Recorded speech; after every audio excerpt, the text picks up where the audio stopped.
tugiye kuganira ijambo ry'Imana dusanga mu gitabo cy'umuhanuzi Yeremiya.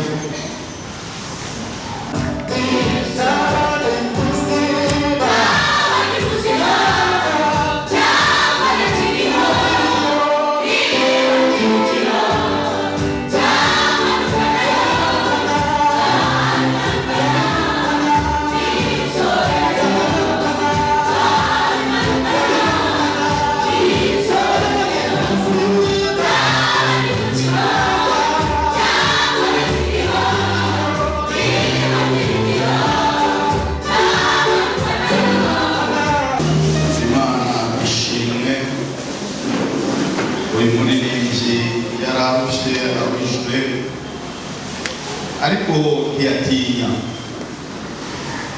ahagarara ku cy'Imana yavuze, ashira amanga mu gihe cye, ahana umwami ndetse arangije akomeza n'abandi.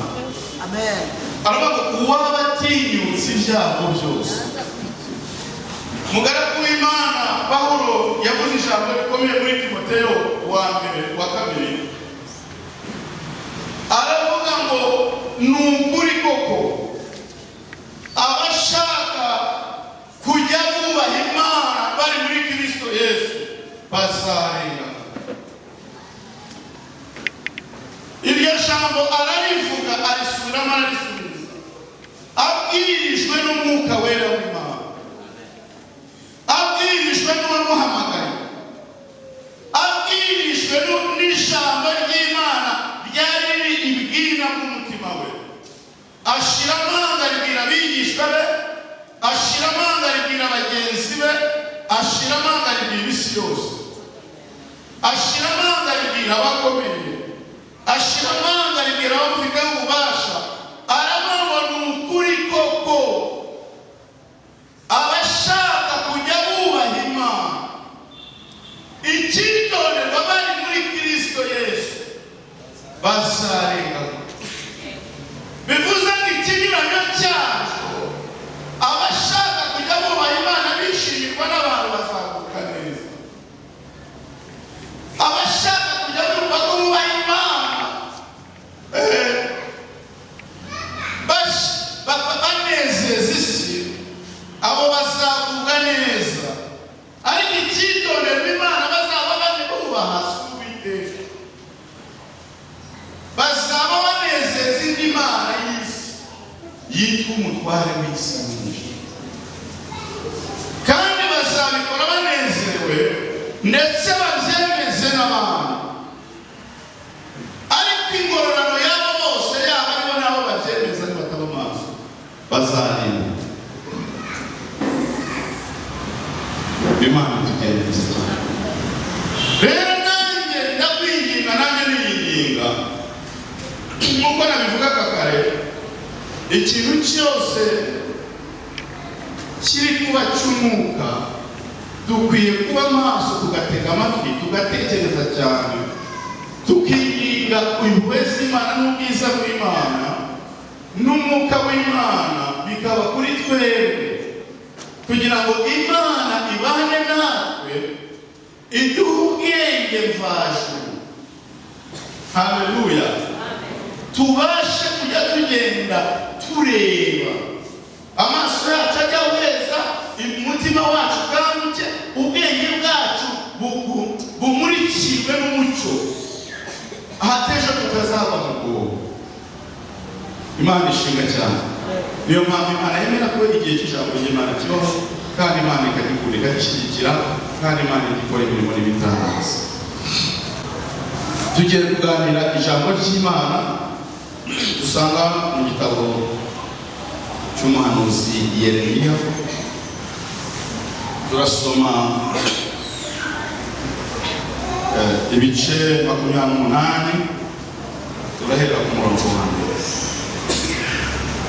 Nuko mu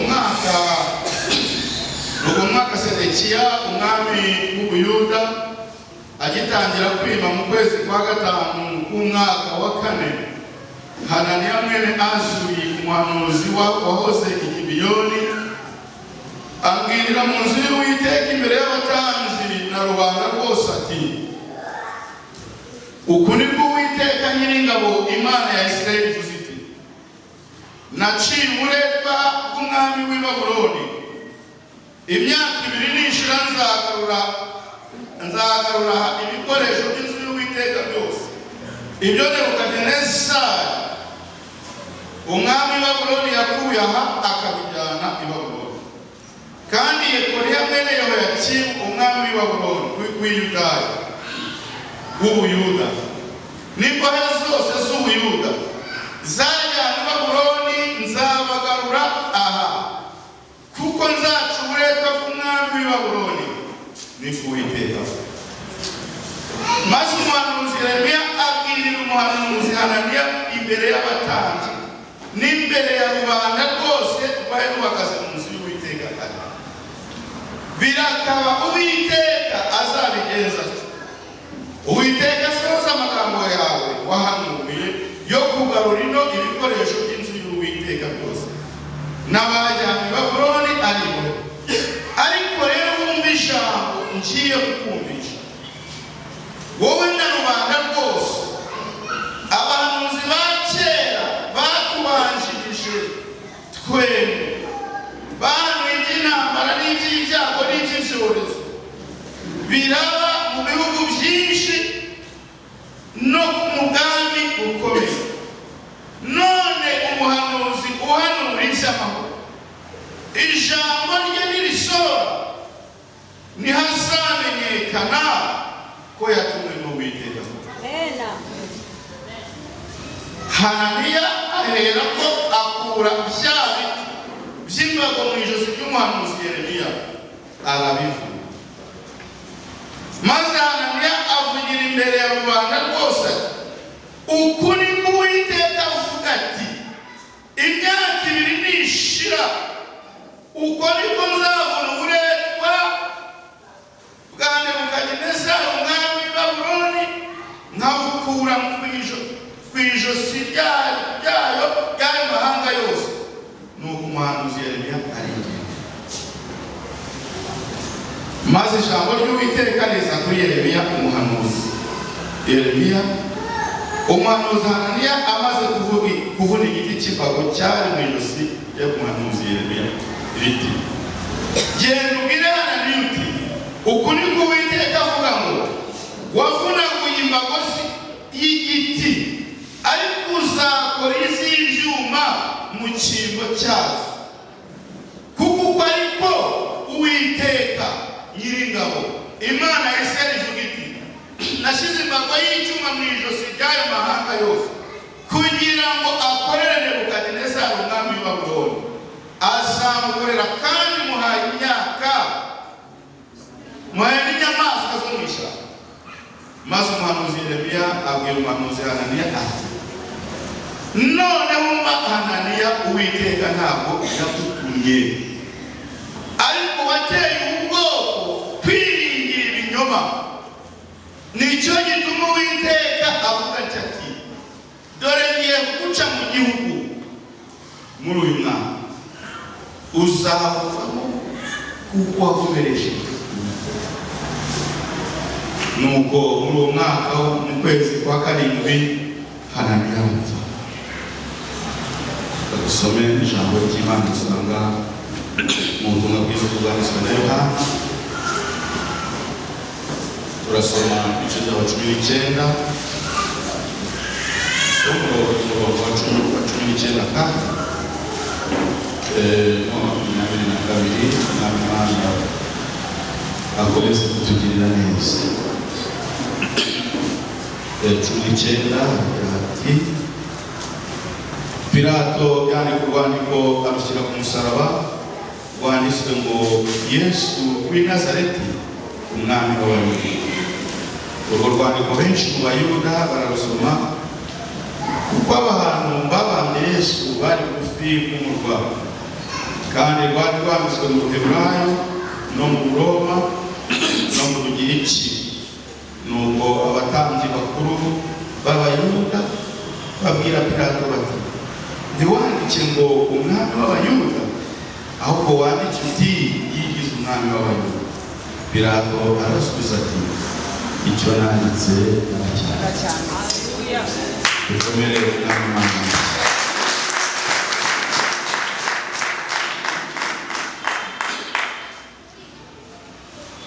Yesu ashimwe cyane. Dusomye amagambo y'Imana asa n'aho ari maremare, ariko ibyo byose umuntu utuje agatega amatwi hari ikintu basi yaba yumvishemo, kandi n'amagambo abantu benshi mwagiye musoma ndetse n'abandi bakayabwiriza, ariko uyu munsi Uwiteka yashimye ko twakongera kuyaganiraho kugira ngo dukomeze guhugurana ndetse no gukomezanya mu rugendo, kubera yuko turi mu rugendo rugana aho tuzahurirwa ingororano z'iteka. Iyo niyo ntego y'Abakristo, iyo niyo ntego y'abana b'Imana. Yesu ashimwe cyane. Mu bihe bishize tumaze guhera ku wa gatanu, abenshi barabizi tumaze iminsi mu bihe by'amasengesho y'Abakristo, abakozi b'Imana bagenzi bacu, abaririmbyi, ko Uwiteka yari yadutegetse. Twaganira amagambo menshi, tuganira urugendo rw'umukristo, tuganira n'ubuzima bw'umukristo ndetse n'ubuzima bw'umukozi w'Imana by'umwihariko, uretse ko twese turi abakozi b'Imana, kuko tubereyeho kwamamaza ubutumwa bwiza bw'Umwami Yesu Kristo. Haleluya. Iyo ubwiye umuntu ngo uzambere umushyitsi se dusangire ijambo, cyangwa uzaze tujyane gusenga ubutumwa bwiza, kuko umuntu abereyeho kugira ngo abeho ashaka Imana kugira ngo abashe kubona amahoro. Nazanye n'umumotari mu gitondo arambwira ati, erega ikibazo gihari ni uko abantu bari bizirika ku isi gusa bakwibagirwa gushaka Imana bahanze n'abashyize. Numva nanjye yaranyigishije, ariko ndamubwira nti Uwiteka azadushoboza. Yesu ashimwe cyane.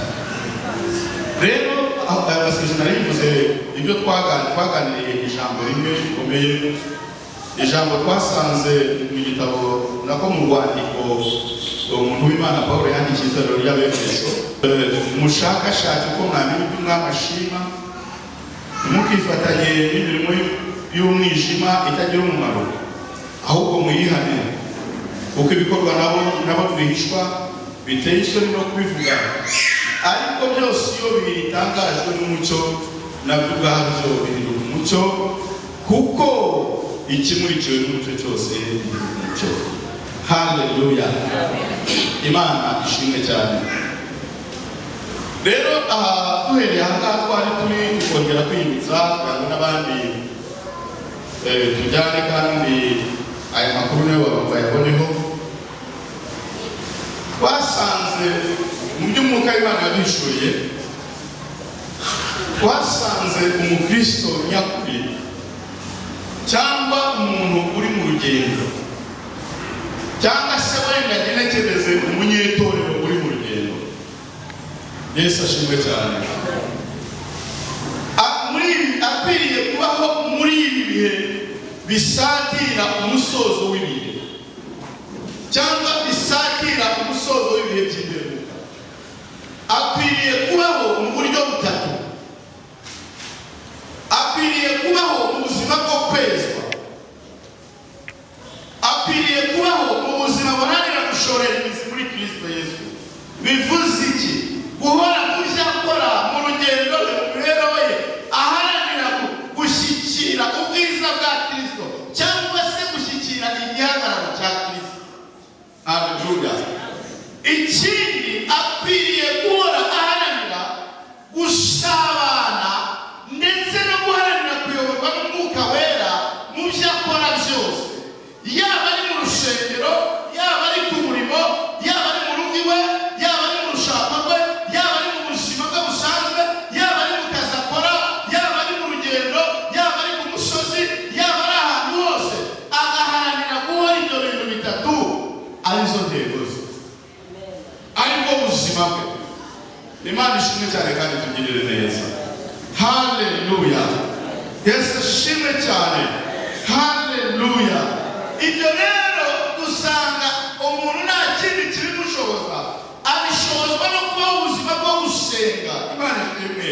Abishobozwa no kuba ubuzima bwo kwiga no gusoma neza ijambo ry'Imana. Abishobozwa n'ikintu cya gatatu cyitwa guhora yinginga Imana ngo ikomeze umuntu ubwayo kuri we, ikomeze imbabazi zayo kuri we, ikomeze kumufata, ikomeze kumushyigikira, ikomeze kumwegeza imbere mu mbaraga z'Umwuka Wera. Guhora yinginga. Yesu ashimwe cyane. Haleluya. Imana itugirire neza cyane. Rero niyo mpamvu Imana cyangwa Umwuka Wera w'Imana ahora adusaba guhora turi maso. Haleluya. Kubw'intego imwe yo kwamamaza ubutumwa bwiza bw'Umwami wacu Yesu Kristo. Haleluya. Haleluya. Biriya bintu navuze, guhora twezwa, guhora, haleluya, haleluya, guhora duharanira gushora imizi muri Kristo, guhora dushakashaka uburyo dusabana n'Umwuka kandi Umwuka kandi kutuyobora.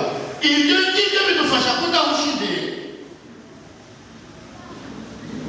Kudahusha intego y'umurimo twahawe yo kubahisha Data no kwamamaza Umwana wawe. Haleluya.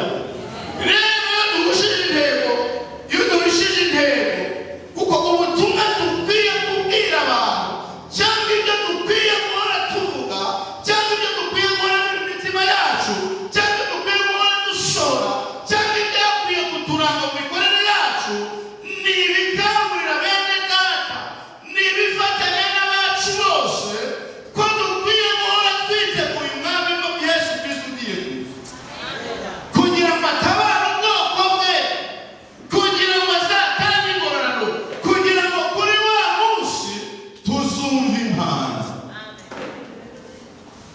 by'intego nyamukuru y'umukristo, y'umukozi w'Imana yitorera. Imana itugire neza kandi iturengere, idushyigikire.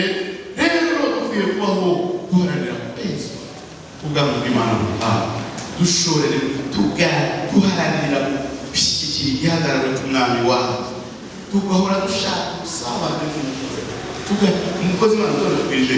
Abantu babyawe n'Imana baba bafite ikimenyetso cyitwa Umwuka Wera, kandi Umwuka Wera ngo ni ingwate twahawe izashoboza guhabwa ubwami bw'Imana. Umwuka Wera ni ingwate. Umwuka Wera ni ingwate.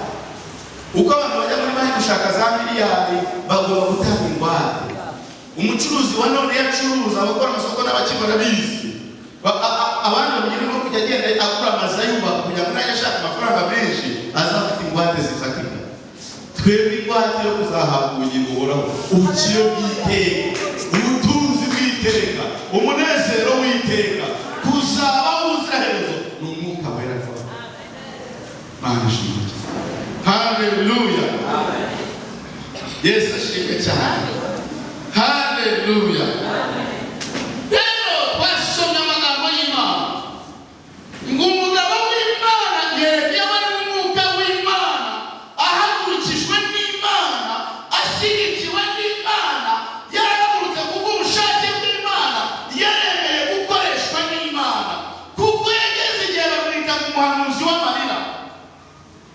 Yarahanura kandi ati rekenge ibintu murimo ni urupfu, ni mu bihunge, dore ibyago biraje, ni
igitanga message itari y'abantu, atari uko abantu babishaka cyangwa babyumva, atari uko abantu babyize, atari uko abantu babisomye mu mategeko, ahubwo uko Umwuka w'Imana yabigennye, uko yabitegetse, kandi bikaba uko Imana ishaka.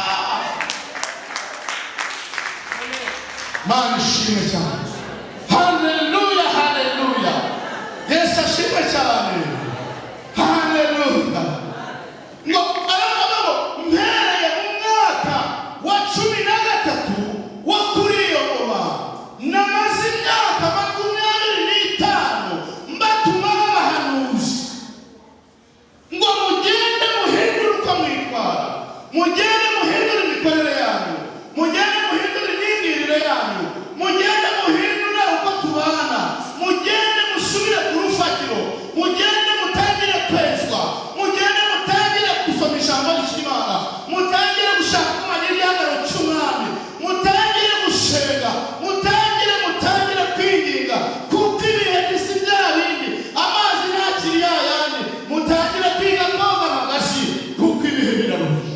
Yego yego, haleluya. Imana irababwiye, yongera ibisubiramo, irambwira ngo nimutabyumva, ngiye ubwanjye nzakora ikusi n'ikasikazi, amajyaruguru n'amajyepfo, aho hose ibyaremwe byose, yaba amabuye, yaba ibiti, yaba amazu, yaba ibyuma, yaba ibitaka, yaba abanyumvira, yaba abatanyumvira, yaba abandwanya, yaba abankorera, bose ni ibikoresho byanjye. Njyewe umwami usumba byose utegeka byose ni ibikoresho byanjye. Kubw'iyo mpamvu nzajya hano hirya iwanyu mw'iki byanzi, hari igikoresho cyane cyitwa Nebukadinezari, ni umukozi wanjye, kuko ibiriho byose biranyumvira. Haleluya. Rero nzamutegeka aze mu gihugu cyanyu cyansuzuguye, aze mu miryango yanyu yansuzuguye, aze mu bakomeye banyu basuzuguye, aze muri izo nsengero muvuga zasuzuguye, azahajandagire, afata uwo ashaka, yicaza uwo ashaka, akubita uwo ashaka, yica uwo ashaka, akura mu nzira uwo ashaka, icyubahiro cyanjye kizagaragara. Kuzageza igihe muzahindukira mukamenya ko ndi Uwiteka, uhera mu itangiriro nkagera mu iherezo, kandi ibintu byose biranyumvira, icyo nshaka nicyo kigomba gukorwa mu isi nk'uko gikorwa mu ijuru. Arababwira ngo ibyo mubimenye.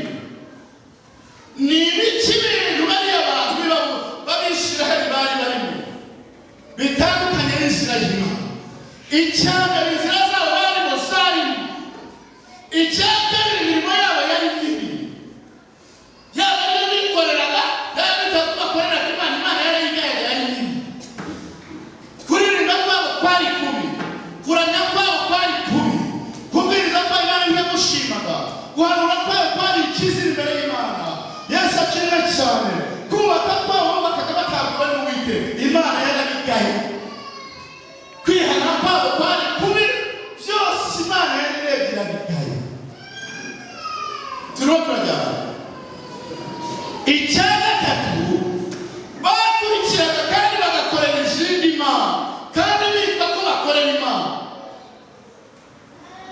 Bivuze ko bakoreraga Imana ariko itari Uwiteka. Kubera iki? Kuko ibyo Uwiteka yavugaga nibyo bavugaga kubera kamere zabo, ahubwo bakishakira ibyo kamere yabo ishaka. Ibyo ngibyo Imana ibyangurura. Haleluya. Haleluya. Ngo basengaga n'izo mana, kwibanga basengaga izo mana, kwibanga bambasaga izo mana. Uzashoboze guhagarara hariya mbengezi, Yesu Uwiteka. Uzashoboze kuvuga indimi nk'izo Pasiteri Clemence avuga, Yesu Uwiteka.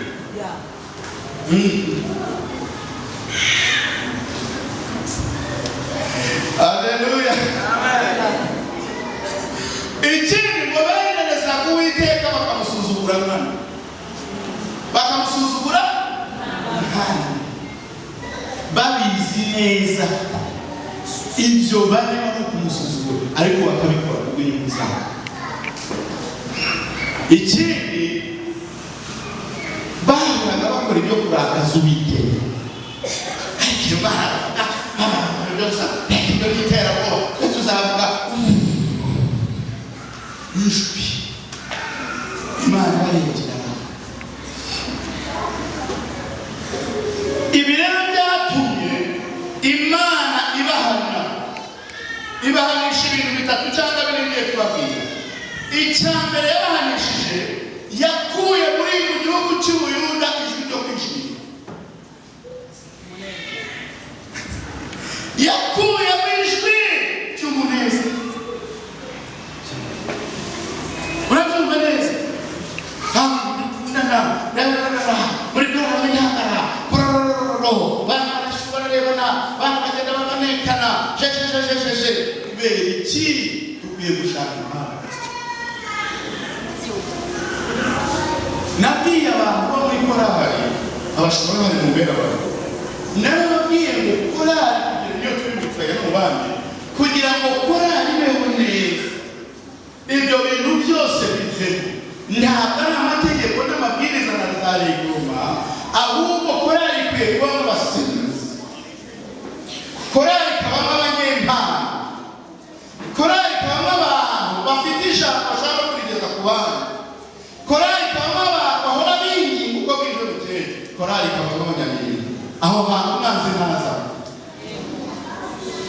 Haleluya. Ngo Imana irabahana. Ikindi ngo yabakuye mu ijwi ry'umutwe n'umugeni.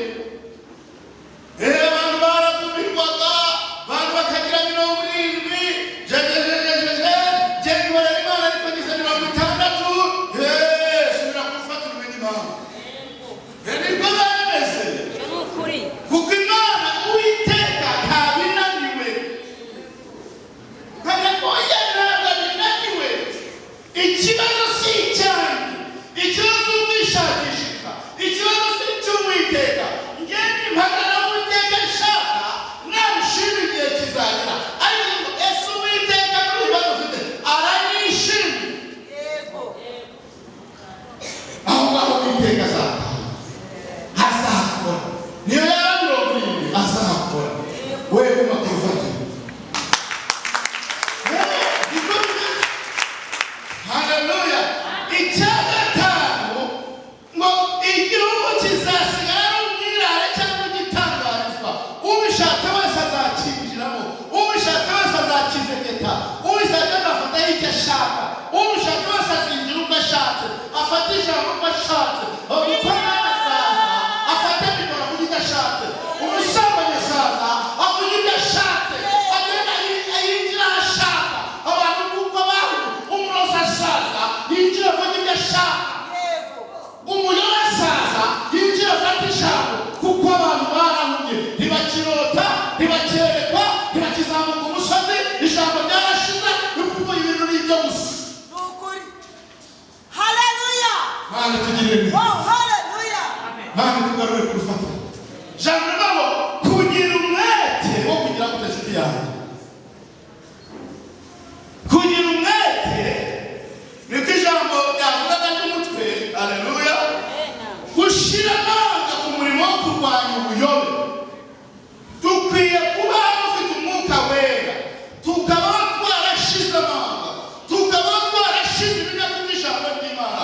Umwuka wera akaba muri twe, akatuvoma, akatuvida, yarangiza akadutahura, tugasigara turi ibiti, tugasigara turi inkone z'Umwami, tugasigara turi ibyo Umwami ashaka. Amagambo y'Imana akaba muri twe, uburemere bugashiramo, tukaba turi abantu bose turi supure, turi supure, supure, turi supure, turi supure.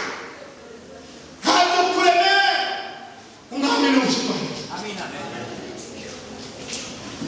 Umwami ahora ahabwa icyubahiro. Mu busore bwawe Umwami ahabwa icyubahiro. Mu bugore bwawe Umwami ahabwa icyubahiro. Mu bugabo bwawe Umwami ahabwa icyubahiro. Mu muhamagaro Umwami ahabwa icyubahiro. Mana ishimwe cyane. Mu byo ukora byose Umwami ahabwa icyubahiro. Mu mirimo ukora Umwami ahabwa icyubahiro. Mu rushako Umwami ahabwa icyubahiro. Mana ishimwe.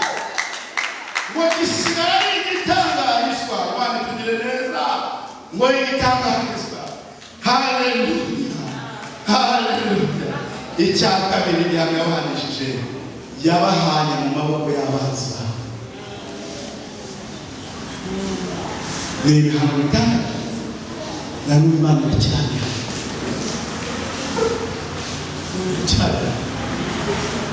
mu buryo bw'umwuka nyine. Bagumya bajya ku buryo bw'umwuka, mufite umwuka ahita abibona, ahita areba nyine akareba. Iyo dusinziriye turabona, iyo turi gusenga turabona, iyo turi mu ijambo nk'uku turabona kubwiwe. Kwa neema tunaishi, kwa neema ya Mungu, kwa neema tunaishi, kwa neema ya Mungu, kwa neema tunahubiri, kwa neema, kwa kumwezi mana tubwiriza kumwezi. Haleluya. Kwa neema tunalala, kwa neema ya Mungu, kwa neema tunakula, kwa neema ya Mungu, kwa neema tunavaa, kwa neema ya Mungu, kwa neema tunazaa, kwa neema ya Mungu. Haleluya.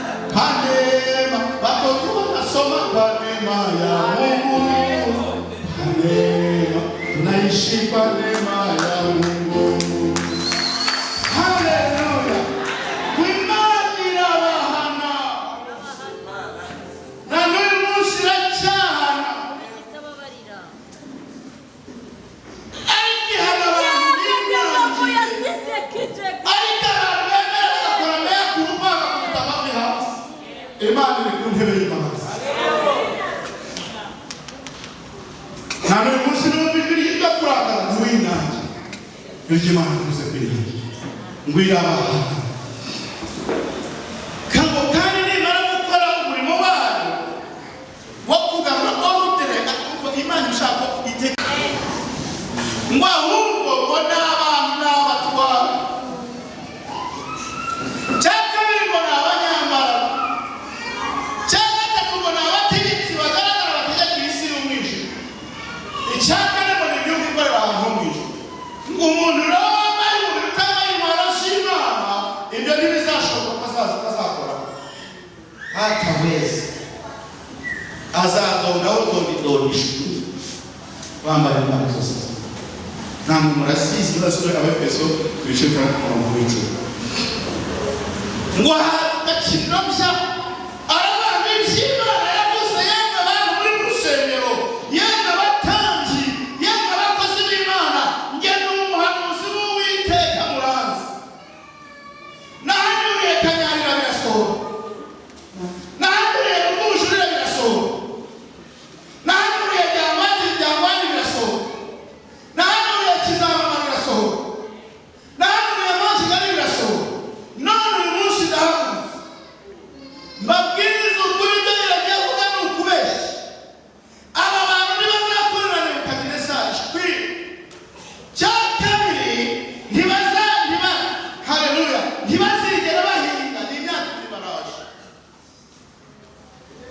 nayo ntizagera muri uko Imana iri kubinyura. Cya gatatu ntibazashake, baretse gushaka rwose baraje. Umwaka birarangiye ndabibona ngende Afurika, umva uko Imana ivuze, baraje. Cya kane ntibazirinde bahinga, ntibazanasenga. Imana yarabirangije, ntabwo gusenga igihe niko nkange Hananiya yari mu rusengero, abatambyi batikashikashi baraperezanta bahora hari abahanuzi bati jongo yoteye n'isi barabyemeza barasinya. Ariko Imana yari yaravuze, yego haleluya, yari yaravuze ngo abantu batandukira nzabahana, abantu basengera bakihana bagakizwa nzababera amaboko. Haleluya, haleluya. Ntabwo uzakena nkorera Imana ni kubera iyo n'ibigeragezo byaza nzabahana.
ubabwire ngo ibi bivuye kuri iki ibyo navuze ni kandi yego marishimwe cyane mbwirira amatore ibintu barimo byo gufefeka hari icyo gufefeka ni haje naje bihe navuze ngiye gusuko ngiye kuza guhemba no guhana kandi umwana ukwenda akazatinda ni hafi bya bihe nababwiye biri hafi bya bihe nababwiye birenda gusohoka musome mu byanditswe murebe ibihe Imana yavuze birebire yego mena narabwiye yavuze ngo mu byahise 12 ngo nuko ngo wishimira barishya ngo nuko rero washimira ngo wishime n'amabarimo ngo ariko wasiburire ubabara uborowe kuko wagushigisha umwanzi yarakumaze umwanzi aracyari hano dukwiye gushaka umwami kunesha isi nta mahoro arimo isi nta mahoro arimo isi nta munezero urimo isi nta byiza ifite isi nta butunzi buzima ifite isi ifite urwango rw'abana b'Imana gusa ifite urwango rwa kirisitu nabi isi ifite urwango gusa nta kindi ariko Imana ifite urukundo ikunda abayumva ikunda abatarayimenya ikunda abatayishaka ikunda ibyo ari byo byose ariko ntabwo biyubahe niyo mpamvu abantu bose bakwiye kubaha ngo arangije Yeremiya arahaguruka ashira amanga ahagarara imbere ye ahagarara imbere y'uriya munyabinyoma umukozi wa Sekibi ahagarara imbere ye amubwira amagambo akurikira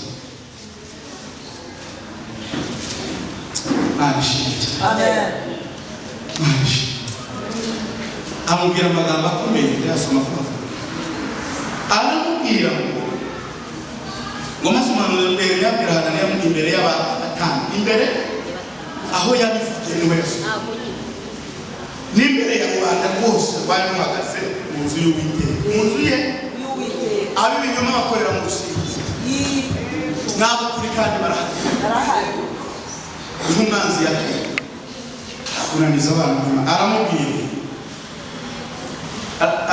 amagambo akomeye aravuga ati birakaba uzabigenza Uwiteka azabigenza ati Uwiteka asohoza amagambo yawe wahanuye yo kugarura ibikoresho by'inzu Uwiteka kuri ariko abahanuzi ba kera bavuze neza ko isi nta mahoro bavuga ko ibyorezo bizaza bavuga ko intambara zizaza bavuga ko ibicantege bizaza bavuga ko ibirisha bizaza ibyo byose byaraye ariko umuhanuzi uhanura amahoro no kudabara uwo n'ibisuro tuzakurikira Imana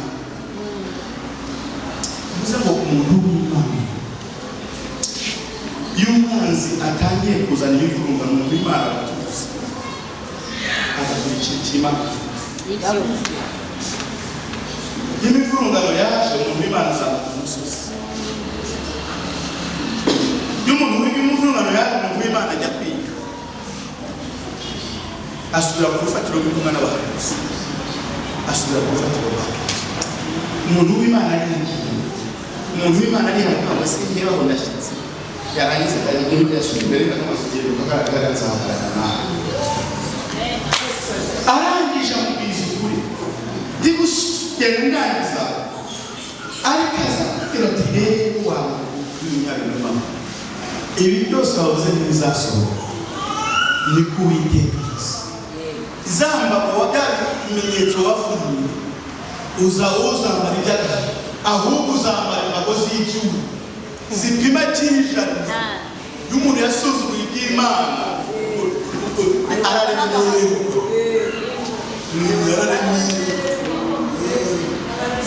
araremererwa biraba mu gitabo mu rwandiko rwa kabiri rwa Petero ibice 9:10 biravuga ngo umwami Imana izi gukiza abayubaha ibagerageza byose ariko ngo no kurindira abakiranirwa munsi y'ububata bw'icyaha kuzageza igihe bazahanirwa bitukabona umuntu ntakabona arya abona yambara neza abona akora bikagenda abona n'aho ari kwigana kandi afite hari Imana ivuga yawe abari kugenda banakugura. Haleluya. Abana ngo kubera wakoze uzaremera uciye mu gihugu icya kabiri gusa uzajya ute usanze Imana y'ikimo intego izizu twige gucira bugufi Imana twige gushakashaka n'amashimwe no kuzenguruka ntabishimwe cyane arangira agati bana banjye mbagaruye mu gihugu cyawe mbasubije gakondo ndongera banditse kuko mwakoze ibyo nashaka ariko bazariye bakuye mugende muginge mwese muri imyeru murongora ariko kitono ntukarongore mu nyamahanga kora kigashyira kugira ngo ni mu byaro muzanjyane kuko abantu bari kivange babyara Imana kivange cy'abapagani n'abanyabyaha bagenda bavangitirana. Yesu ashimwe cyane. Haleluya. Nubwo ngo nzibyo nyibwira kugira ni byiza si ibi mukomeza kunyura muzamera amahoro. Yesu ashimwe cyane. Rero byose twavuze ni byinshi ndi gusoza rero abantu b'Imana uyu mwuka twongeye kusanga mu gihe Abayuda n'Abaroma bari bari kubagambanira umwami abo yagiriye neza bakamugambanira abo yatabaye bakamuhakanira ku mihanda abo yahagurukije bakamuvuga uko atari bakamugurana n'ibigirwamana ngo Abayuda baramugambanira Imana ikigereza cyane kugeza aho Pilato avuga ati yewe nta cyaha mubonye batoye ariko kirahari yitwa yasuzuguye Kayisari niba nawe utuba Kayisari bamutega umutego Pilato yarakacu ariko amaraso y'uyu ariko Pilato kuko yari yarebye aramwishurira aramumenya aho Yesu yageze baramumenya abamukunda baramukamenya bakamunira bazi ko ari wowe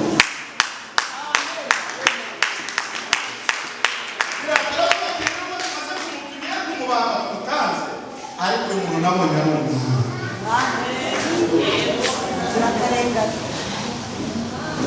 none uko mugiye kumubamba hejuru ku cyapa nanditseho ngo Yesu Kristo w'i Nazareti umwami amaze kubyandika barashega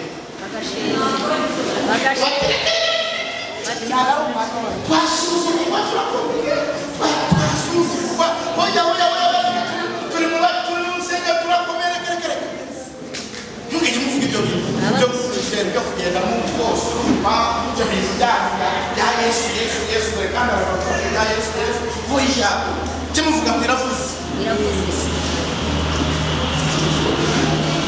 bajya kubura nawe rero nimureke babwire bube none bugekera bwajyanye icyo nanditse naracyane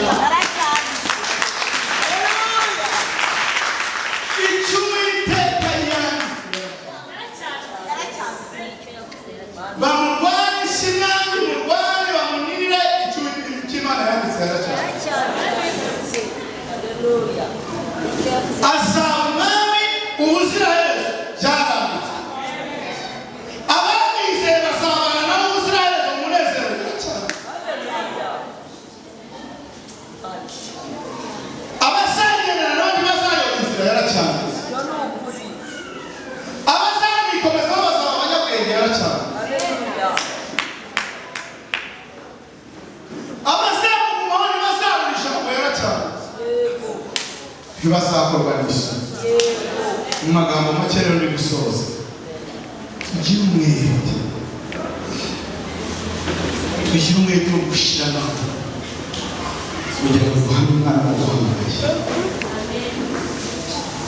kugira ngo duhane Imana y'ukuri kabone n'aho abantu baba batayumva kandi nitunabona abantu babirengeka tuzamuke umusozi ntidukarwane mu mubiri ahubwo dusabe Imana ikuha imbaraga tuzahagarare Imana dukoreshe igitangaza mu byo dukora aho tujya hose mu byo tuvuga mu mirimo yacu mu muhamagaro wacu mu migendere yacu imana igihora igishyirwa hejuru. Amen. Imana iramugisha.